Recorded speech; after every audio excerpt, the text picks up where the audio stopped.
Welcome to Side by Side, a podcast where I, Robert Kwong, take you inside conversations with artists, creatives, healers, and warriors taking the charge in their transformational story. Today's guest is opera singer and writer Eric McKeever, and right now you're hearing an excerpt of his performance from The Marriage of Figaro, available on his YouTube channel. In this conversation, we dive inside his music roots, his audio drama called The Coach, and the complexity of navigating the artistic and performance world as a person of color. Eric will be making his Carnegie Hall debut on November 21st in the modern opera The Kaiser von Atlantis by Victor Ullman. You can find more information as well as his upcoming engagements across the country at ericmckeeverbaritone.com. Eric, thank you so much for coming. I've been wanting to do this with you, particularly because of your operatic background, which we'll get into why, but welcome. Yay. Thank you. Thank you. It's been too long. I know we're both like out in the world now that it's somewhat open. So we haven't connected in a minute. So I'm glad you were like, let's do this. Well, I'm glad I reached out to you. And also, I'm glad I reached out to say congratulations on your most recent win, which is the launch of your podcast. Yay! But maybe we can start back a little bit earlier. Yes. Because there's so much work that goes into producing that I think there's a lot to Eric that I kind of want to dive into. So you are, one of your identities that, because you're an artist, you're a singer, right. You're an opera singer. And I know that you grew up in Ohio, correct? Yes. Columbus, Ohio. Dead smack in the middle of Ohio. And did you have music in your childhood growing up? Totally. Every single person in my family sings and can sing and sings really, really well. When I was growing up, my grandmother had this huge voice that if she had chosen to be an opera singer, she could have been, because you could hear her over everybody else in the church. It was that big, rich, kind of amazing voice. My mother has a beautiful alto voice. A cousin of mine is a gospel artist. And pretty much everybody in my family can sing. I'm just one of the ones that chose classical music because it was just what spoke to me. And why is that? How were you exposed to opera in the first place? Like you said, you grew up around a lot of gospel and church right. choir. That sounds familiar. So yeah. How did opera come up? So I went to college with the full intent of being a music teacher because I really, really loved choral music. I came from a very strong high school choral tradition, and our church, even though we did a lot of gospel music, we did some classical music. And so I was always just drawn to choral music. And then because I went to a conservatory, we had to go see an opera. And that's when everything shifted. And I was like, I want to figure out how to do that. I'm sure it's easy. It is not. But I really, really I had never seen anything like it. And I was just hooked at age 18. I was hooked. Where did you go for conservatory? A beautiful little small school called Capital University. And I went there because they have a really great choir and choral music tradition, but they also had, because it was a small school and because it was a conservatory, we had to take voice lessons. We had to go see all of the different arts organizations. We had to study, everything from theater to jazz. And so I just was so lucky to get such a really rich music education that I just thought it was possible. They gave me the tools to believe that it was possible to have a career as a performer. So given that you're a voice performer, this is kind of a big question, but through your training and life experiences, how do you protect your voice and how do you take care of your voice, Yes. So a lot of the job is spending time alone, being on vocal rest, which is boring. But it's a necessity because, these things are just muscles, and they, just like an athlete needs time to warm up, perform and then recover. That's what we have to do. So every day is like you spend a good 30 minutes warming up. You do your rehearsals or performances. I do a cool down, which is kind of just like making sure that everything is low key, and then I shut up until the next day, which is really annoying. If you have one of the funniest stories is I had an audition the next day, but my husband had gotten tickets to see Janet Jackson or a long time ago and with some friends, and he was like, we have to go, and I was like, I'm gonna go, but I am literally going to be mute the whole time. I cannot speak. So I spent the entire concert like this. Like the audience can't see, but I literally just waved my arms for like 2.5 hours, and I didn't speak the whole night. And our friends were like, you should have just stayed home. That's commitment. But it was. And I sang a pretty decent audition the next day, but it was nice. One of the things I was like, I couldn't risk yelling or speaking in a crowd the night before singing for people. So, and as you started training and studying opera singing, do you always know that you would pursue it professionally as a career?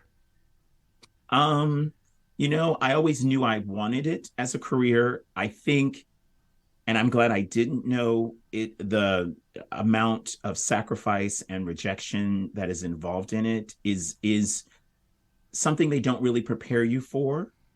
They prepare you to be a performer, but they don't prepare you necessarily on how to navigate being a performer and navigate you just not being someone's choice, and it doesn't, and how that can play with your psyche of like, everyone around you is telling you you're wonderful and great, but then you go and audition and they're like, meh, so how do you, that was probably the hardest thing to come to terms with, is how to navigate rejection. And I was just having a conversation with someone else about this the other day, just about rejection in general, that we're not really taught how to deal with rejection in a way that acknowledges it.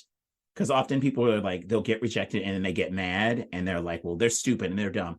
Or they wallow in the rejection, as opposed to really just taking it in, being like, okay, what next? But that took me years and years to understand. I didn't have too many auditions when I was a classical performer major, but lots of competitions. That was our world. Yes, it's the same thing. And the pressure of that, I can only, say is, and often, whether you win or not can be, for a lot of us, especially when we're young, is tied up to our feelings about ourselves. It's like, if I didn't win, it means I didn't practice enough. It means I'm a horrible human being, and it means I need to eat this entire chocolate cake. Just have that big cake on the piano sitting right there. We'll be fine. Let's go, Mozart. It's fine. I'm fine. Do you need to talk? No, just give me the spoon. Okay, give me the cake. It's fine. True, though, yes. Because you go into it takes a little bit of maturity to say, I can work on my craft and improve. Mm. But also, a lot of the times you wind up spiraling into what's wrong with me, as a human being. Oh, yes. And how our career, and I know this isn't just limited to the performing arts, but it's more heightened because we're constantly doing job interviews, so to speak, whether they're competitions or auditions or even performing. You're constantly being evaluated and judged. And if you have a day that's not your best or whatever, or if you have an incredible day, that can shift how you feel about yourself, as opposed to being like, I'm a human being and I love myself outside of what I do. But it's a great perk when someone comes up to you and says, wow, you really spoke to me through your performance. Like that's great. But I also have to remember that doesn't make me a better person. It just means I connected with someone. Exactly. And also I've seen some of the things that you have on your website, and I want to read one of the review. I believe is from Mandela Was Late. It says, Eric McKeever channeled a powerful and compelling gravitas in the face of an inane, inhumane racism and petty bureaucracy. So When I read that, I was like, is this talking about the character or Eric? Well, I will say this, like, one of the joys of being an opera performer for me is getting to embody different people. And that particular piece was part of a festival of short operas, and it was about a fictional encounter between Nelson Mandela and a parole officer. And the parole officer was completely idiotic and didn't recognize Mandela's contributions or intellect or anything. And it was a really fascinating piece because all my character was allowed to do from the director's perspective was to sit very still and deliver the lines. So what I really had to do was think about the beauty and ease and truthfulness, transparency of Nelson Mandela, and like watching him, because he didn't speak loud and carry a big stick. He just really evoked an honesty that was unsettling to people, because the more, and I've discovered this, the more authentic a person is, the more frightening they are to people. So for me, that was a really excellent opportunity to try and find that within me, to then try and channel it through Nelson Mandela. So I thank you for reading that. Yeah, yay. Well, I saw that and I thought it was so interesting because, we've had some private conversations about the world of opera. I had worked at the Lincoln Center in nonprofit artistic performance, seeing the dancers and musicians go through that space. So I was sort of around that world that you were also familiar with. And we were talking about some of the things we saw, particularly as, men of color, as LGBTQ community members. Right.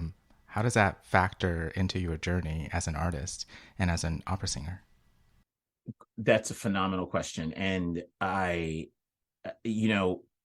early on, particularly in the United States, when I was a young singer, you really were trying to navigate the ideal of what it is to be an opera singer. Like there was this, and I would say artificiality to how you were supposed to present yourself. So if you were queer or if you were a person of color, you tried to make yourself seem as accessible as possible, and you weren't different.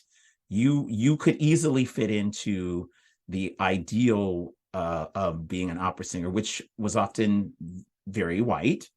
And what has been interesting over the last, I would say, 4 or 5 years, is that there's been an awakening in the opera world of trying to find diversity, not only through who's cast in operas on stage, but also who are running companies, who are on the board, who's in the audience.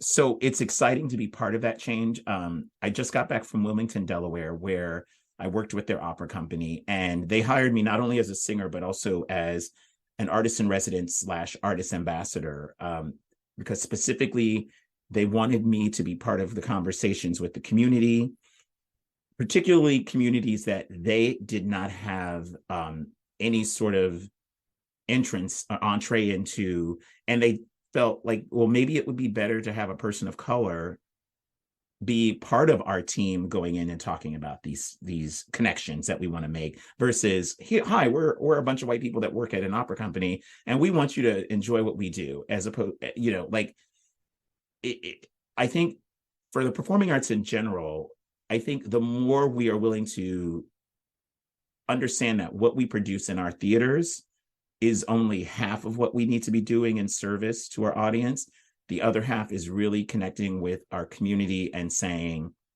how does our art serve you? Or what I think is more interesting is, here's what we do. How would you reinterpret it? How would you take ownership of it so that you feel a connection to it? So that's much more exciting to me. Yes, I love singing Mozart. I love singing Puccini. I love singing Verdi.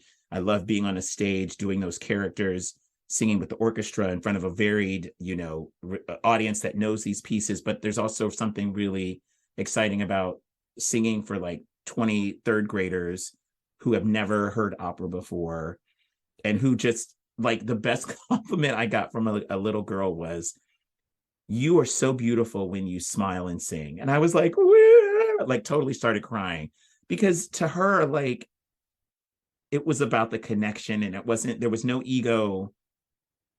Like it wasn't about me like showing how great I was. It was like, I'm sharing this with you. And her response was so genuine and honest. And I was like, wow, like that's who needs to be in the audience. How do we get them there? I remember having a conversation with you about when Misty Copeland was featured at the Lincoln Center Yes.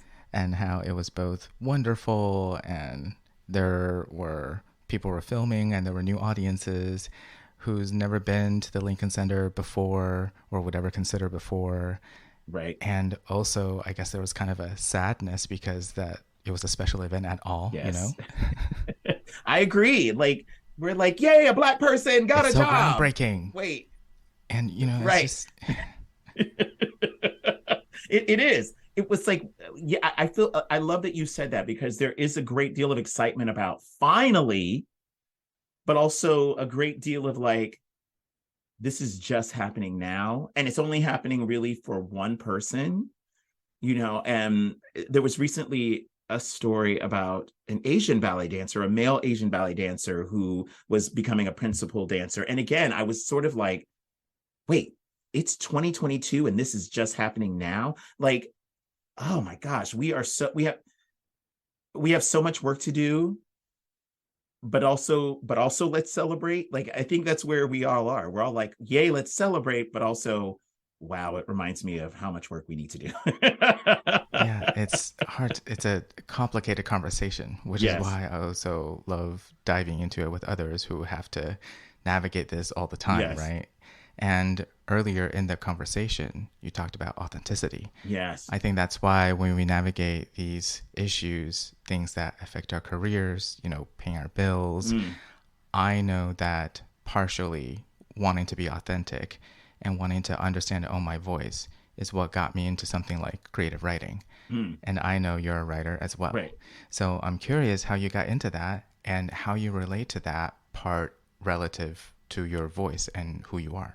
Well, interestingly enough, you can, one of the things that I was learning as I was delving into studying how to write like screenplays and create a podcast was you can be a writer. You can call yourself a writer, even if you aren't getting paid to write. If you are in the act of writing, you are a writer. And that was liberating. And also, I said this to someone else, one of the shows that actually gave me permission to sort of tell stories was Unbreakable Kimmy Schmidt. Seeing the relationship created between the character Titus and Mikey, which was so not what we had seen as gay relationships. We had always seen them as like these two super pumped, pretty much white guys, have everything together. And what's complicated about them is, what smoothie they're going to drink. There was not a lot of, and that's not true. I'm being a little shady, but honestly, that was a movie just recently. I'm pretty sure I saw that on the subway, by the way. But like what was fascinating was Mikey and Titus were from outside. They were outside of what we assumed was the gay world. They were an interracial couple. They weren't like they weren't in flawless perfect shape. And yet they were so entertaining and so rich. And I was like, wow. Though, and again, like that whole show and 30 Rock as well, I just loved seeing people that we had never seen before interacting, because often what we'll see is we'll like see a gay story and it's like it's all gay, or we'll see straight stories and they're all straight, or we'll see black stories and they're all black. And those are very valid, but I've always been drawn to stories where I see people of all different races and heights and body sizes interacting and navigating, and it's not always it's messy. And so that was what inspired me to write The Coach, because I was like, I know that all of these people exist in the world and they have to interact, or if they don't interact in the real world, well, they will in mine. And speaking of The Coach, I mean, I want to get into it because I've listened to it and I've also read some of your other scripts. And it's so funny you talk about Kenny Schmidt and 30 Rock because he has that screwball comedy and then, Yes. also, your style reminds me of Pushing Daisies and, oh my gosh, Yes. what is that other show that I love about the afterlife? Oh, oh shoot. I just saw a poster for it with Ted Danson. Yes, you know what I'm Yes. talking about. Yes. Yes. But yes, I love that style. But I'm really curious what inspires you to write about the coach and the representation and how you combine all these different elements. Well, so I have to thank, and I'm giving a shout out to Elena Armijo. I was just on her podcast talking about the coach. She and I sat down for drinks like in 2018 or 19, and she had just completed her coaching training and was really excited about it. And I was considering learning about it. And the more we drank, the more I was like, I would be a terrible coach, but wouldn't it be interesting? And that was where the idea came from. I was like, okay, because it's definitely autobiographical. It was like, okay, Evan's a former performer. He becomes a life coach. But let's say he didn't go to the best life coaching school. What life coaching school would someone who's not really good at it, where would they go? And that's where Miss Erica's Life Coaching Institute and Cross-Dressing Academy came up. And then really what it became about, I was able to like put in themes of like gender identity, because one of the themes is Miss Erica, everyone's questioning what their gender is. And I never wanted to answer that question because I didn't want to get it quote unquote wrong. And B, I wanted, and I think this is how I always approach people, is I want you to let me know what you want to be called. And when you share that with me, and if you want to share it with me right up front, great. And if you don't feel comfortable sharing it with me because you're still figuring it out, great. And one of the people on staff, our creative consultant, Keller, was transitioning from female to male through the process. And so I kept checking in, being like, is it okay that we're not answering this question? And Keller was like, yeah, I think it's interesting. And then also just the idea of people being upset about drag queens in our lives. Like, again, you're laughing because when you say it out loud, it's sort of absurd, right? Like that people are showing up at drag queens reading to kids who have freely gone to be read to with guns trying to stop it because of whatever they're afraid of. And so it was an opportunity to just kind of highlight how absurd it is that we care so much about who people sleep with or who people love or how people want to identify or how we want to get in people's business without giving them space to share their business or wanting to really listen to it. So that was the big overarching theme. But then, yeah, like I definitely love 30 Rock. Tina Fey is a hero of mine. I think the way she writes, like Mean Girls is a favorite film. I think what she does is she makes the absurd seem normal. And she also makes the normal absurd. Like she's so funny at like twisting where we think something's going to go. So that's always in the back of my mind. It's like just when you think a character is going to do something, then I'm like, well, actually. Yeah, I love that show. So. Also, The Good Place. The Good Place. That's the show that I was. Yeah. Oh yes, The Good Place. It's so. I mean, that first season. I don't want to give it away if they haven't watched it, but that twist, I was like, it was so exciting. I love that creator so much. And I believe he also did Pushing Daisies, but like your voice and the coach has that kind of like rapid pace, yes, there's always something going on, but also goes into the way that you produce it, which takes a lot of work for people who don't explore that. It's like, yes, you wrote it, I know, but just from like casting, scheduling, editing, and all of it, the engineering and the technical stuff that goes into it. I mostly just wanted to acknowledge it, knowing a little bit of that myself, but also just, people have to have, it's so funny how many skills you garner in the life of a creative, because like drag queens, like have so many skill sets that goes into what they do to entertain people. And we don't always see that or realize that.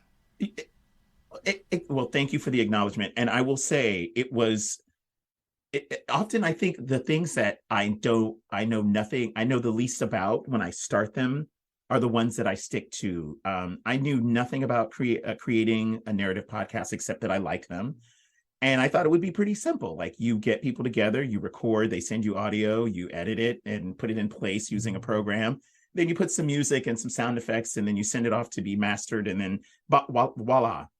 No, it was not easy at all, because when we started, we didn't know like the real, like, it was just at the beginning of the pandemic. So we didn't know about creating home studios. We didn't know about soundproofing. We didn't know about, this is the best place to record. That's the best place to record. So there was a lot of like people sending in audio and me being like, yeah, I can't hear anything, or there's too many pops and crackles. You have to redo it. And then also just the amount of time. Everyone would send 2 or 3 takes of a line or a page or two, and I would have to go through all of them and then try to figure out, well, does this work with that person's delivery? And again, hours. It took me 3 years to really get it done. And I still, and I say this not to belittle myself, or it wasn't as great as I wanted it to be. I'm still very happy with it because it's done, because I put it into the world there. And, we're looking at a second season, and I already have a team on board for like audio design and a smaller group of actors who have a skills at like recording and have the booths and have the mics.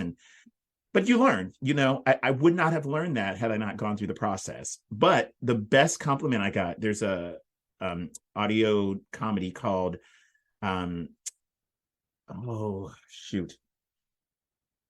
It's one that I listen, it's something mysteries. It's a British, Mansfield Mysteries. Thank you. They're a British podcasting company. They reached out to me and they're like, we love your show. We think it's hilarious. We're going to promote it. And so, we have people listening in the UK, Australia, Thailand, Singapore. It's nuts. I didn't expect that. I was grateful to have people in the US listen. But it was encouraging that they were like, you're funny, you're smart. We love your show. Keep writing, keep doing, keep working. So, that's all we want. We want our work to be appreciated. Always. And thank you so much for bringing that into the world with all that hard work. And maybe there will be future seasons. So everyone, please check out The Coach by Eric McKeever on all your podcasting platforms.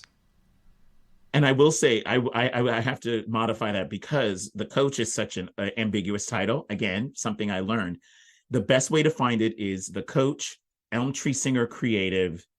Then you'll find it on Apple, Spotify, wherever you listen to podcasts. But it was, again, that was a lesson. I was like, oh, The Coach. Yeah. Oh my God. There are so many shows about the coach or coaching, so it's sometimes hard to find. You live and you learn. We'll put the link in the show notes. Don't worry. Oh, yay. Yeah. I'll do that. So taking somewhat of a left turn, I had a question that's maybe more of asking you for advice for listeners. As you know, I talk about focus, intuition. That's really deeply tied to my roots as an artist. And one thing we talk about all the time in every field is how to get in the zone and how to be on when the spotlight or the pressure of the spotlight is on you. And I remember having conversations with you about how you prepare mentally, physically, and all of that for performance. But, I've noticed, especially after the past few years, people have this like nerves, and what I thought was just stage fright, suddenly everyone is a little bit nervous, about socializing or being able to focus and be at their highest potential. Do you have any advice for how to prepare mentally and emotionally, maybe even spiritually, to be able to handle the spotlight? Because that's kind of what you do. I want to acknowledge something for everyone listening, and that is that anxiety that you're talking about, that nervousness. We have been living through like the last 3 years through a literally low grade high anxiety, if that makes sense, where we're just literally going places. You have to think about, should I mask? Am I going to get COVID?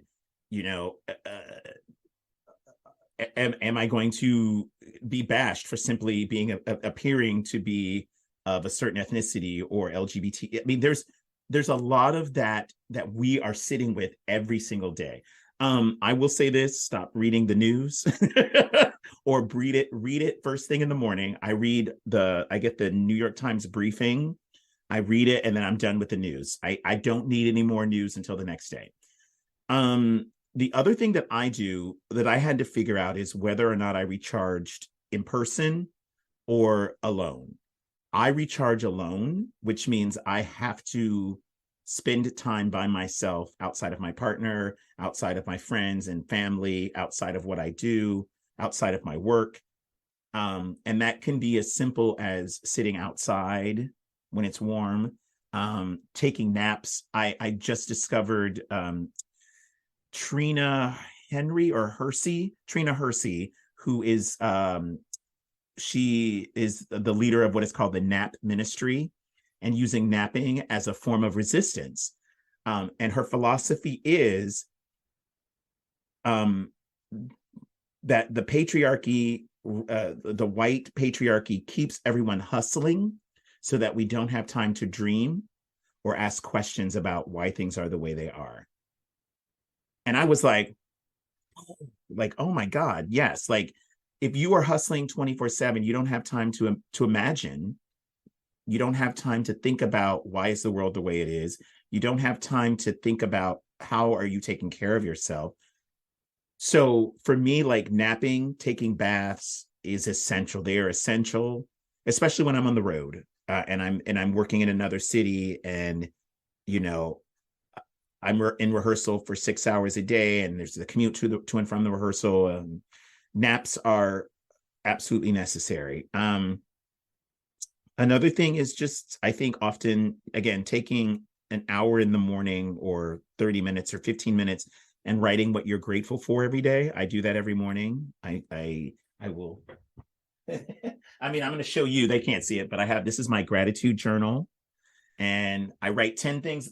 I write 10 things that I'm grateful for every morning, just because, again, it helps me to remember that I'm living a good life, like, because we often get caught up in what we don't have and forget all the beautiful things that we do have. Oh, so I love that. There is a lot. I would say I've become far more spiritual. I've always been a spiritual person, but I've become a lot more so over the last few years, because I've meeting people like you who want to have conversations about spirituality, about intuition, which is, again, something that I feel like you gave me permission through our conversations to really listen to my inner guide, or guides, depending on how you want to talk about it. I'm going to tell you what, we did that wonderful session back in November of 2021, and it was so helpful. And I think we've talked since then. I ended up having to go have heart surgery and blah, blah, blah. Your ancestors and that really, quite fond of you. They were all there with me through all of that, because that's why I healed so quickly. That's why everything is working out so well right now. And also knowing that I had access to that. I didn't know I had access to it. I didn't know. So it's and for anybody that's listening that's potentially a skeptic, I always say, we're learning now that we might be living in a matrix. So if that's possible, why isn't it possible that we could have these beautiful souls that are surrounding us, but we just don't visually see them? But can we feel them? Can we make space for them? Which is, again, getting away from hustling all the time and really being present and sitting in silence and kind of just letting the world enfold us in that way. I think all of that is necessary. So everybody go take a nap. Yes, power to the resistance of napping. Yes, I'm isn't that great? Supporter, let me tell you. There's so many questions I could ask you, but there's one I have that's more on the spiritual end. Yes. Again, because I know you use your voice to what I would call manifest. As a pianist, I tend to think of it as I manifest through my hands. Right. So I remember talking to you during the session with you, even though it was for you. You inspired me to think about, being able to talk about open up your Mm-hmm. throat, the energy of your throat, and how that has to do with full self expression, censorship, but also as a muscle to physically Right. open up. And I remember talking to you that you got me to connect with more like how to open up my voice and throat and how it comes from the solar plexus and the diaphragm. Right.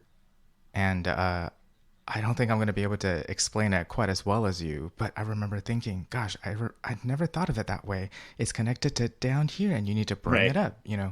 Anyway, I'm curious if you could talk about that for people who are curious about opening up their throat. So a wonderful technique is the concept of inhalation through the nose as if you're smelling a flower very quickly.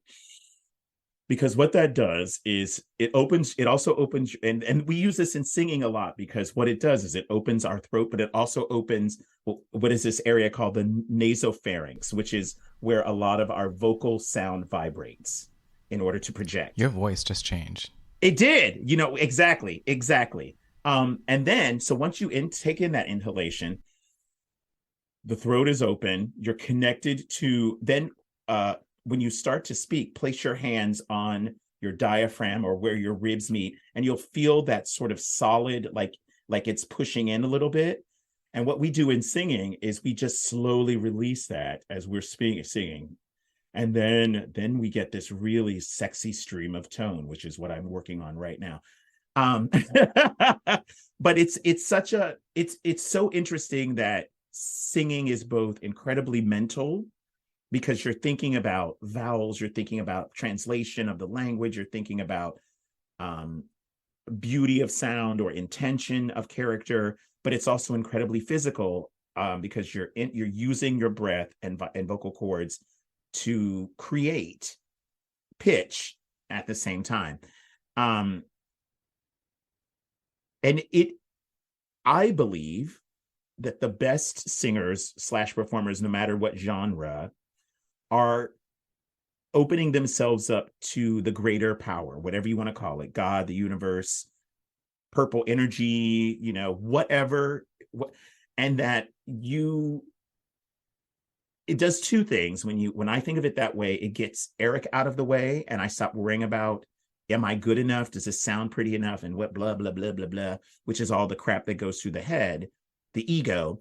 But it also allows me not to take so much responsibility for it and just be the channel. And it's a lot more fun that way because um as a performer, I don't the audience may not be able to understand why they like a performer more or less, but they know when they do. And I think the best performers are the ones that just their egos are not as present as the person that's like, I'm going to show this audience how great I am. It's like, well, we don't care because it's often not about them. And if Hollywood is listening, the reason that certain no, this is something I truly honestly believe, because everybody is banking on like a film doing well because this star is in it or that star is in it. 9 times out of 10, most people aren't going to see the stars. They're going to see the film because it looks fun, or it looks scary, or it looks interesting dramatically. And those actors that are great, we love them because they get out of the way, not because we care about. I personally feel this way.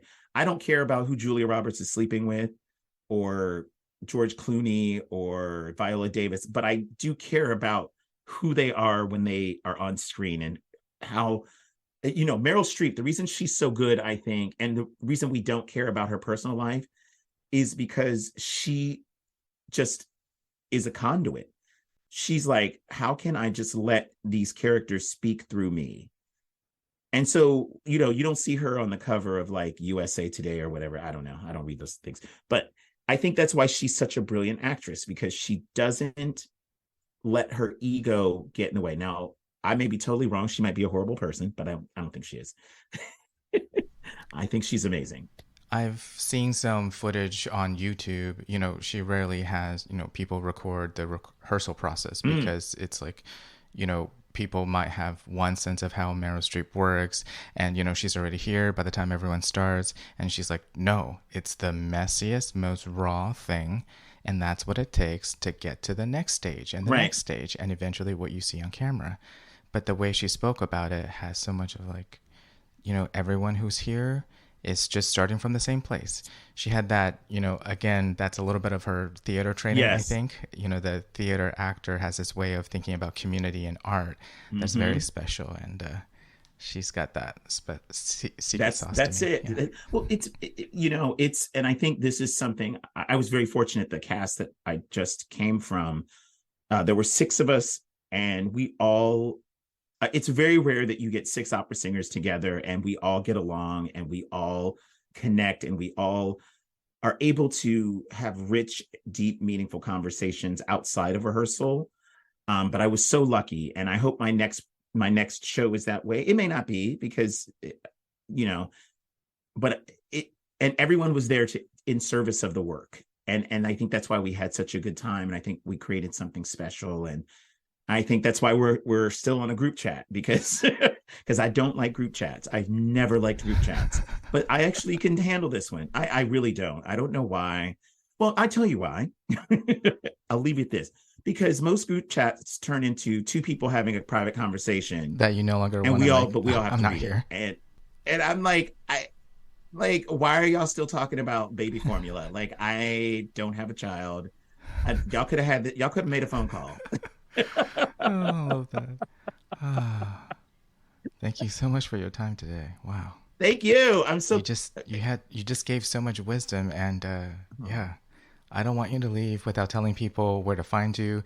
You've already mentioned, we'll link it. yes. Anything that's coming up, upcoming engagements that they might be able to find you, anything like that. Yeah. Awesome. Okay, so my performance website is ericmckeeverbaritone.com. And we'll put a link in the chat for the coach. It's the coachpodcast.squarespace.com. So if you don't listen to podcasts, you can listen to the episodes on the website, and you can look at the cast and see that they're all beautiful, amazing, talented people. And upcoming this month, it's nuts. I'm doing a concert with Maryland Opera in Baltimore next week. Or I don't know when this is going to air, but it's in November. And then right after that, I get to do this amazing opera, a modern piece written by a composer named Victor Ullman, who was he was a Jewish composer it was composed while he was in a concentration camp, and it literally straight up mocks Hitler. And it's called Der Kaiser von Atlantis. And it's so relevant today, particularly based on the political climate that we are in, and the recent person that we had in office who shall remain, I don't want to speak their name, but it pretty much talks about the concept of, like, when people get so power hungry and it makes them insane. And so Ullman wrote this back in like the I don't remember the exact date, but it's obviously been around for quite some time and still has relevancy. So I get to do that at Carnegie Hall, making my Carnegie Hall debut November 21st, even if it's already passed. Snap, but that's snap. very exciting. When is that? November 21st.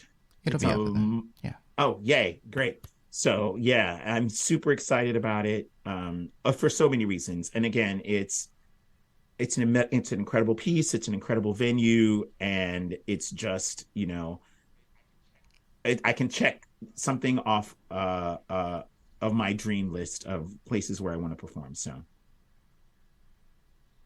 I think I recall you having that dream. You may have even mentioned it, right? yeah. Has it come true now? The other big dream is I think it's coming soon. It hasn't come to fruition yet, but I will say this. A lot of friends of mine are making they're on the roster of that big giant opera house this season. And I am of the belief that if you see a lot of people around you succeeding, you're on the same wavelength. So it's only a matter of time. So, but I will say I do have it on my little vision board over there. I'm like, I sing at that place. Exactly. All right. Let's all help support Eric with manifesting that. That's right. That's it. That's it. Oh, thank you so much for your time today, Eric. Thank you. I'm so glad to see you. Thank you for tuning in. And if you'd like to connect with me, please reach out at www.robertkwongcoaching.com. And also feel free to reach out to me on Instagram at robertkwongcoaching.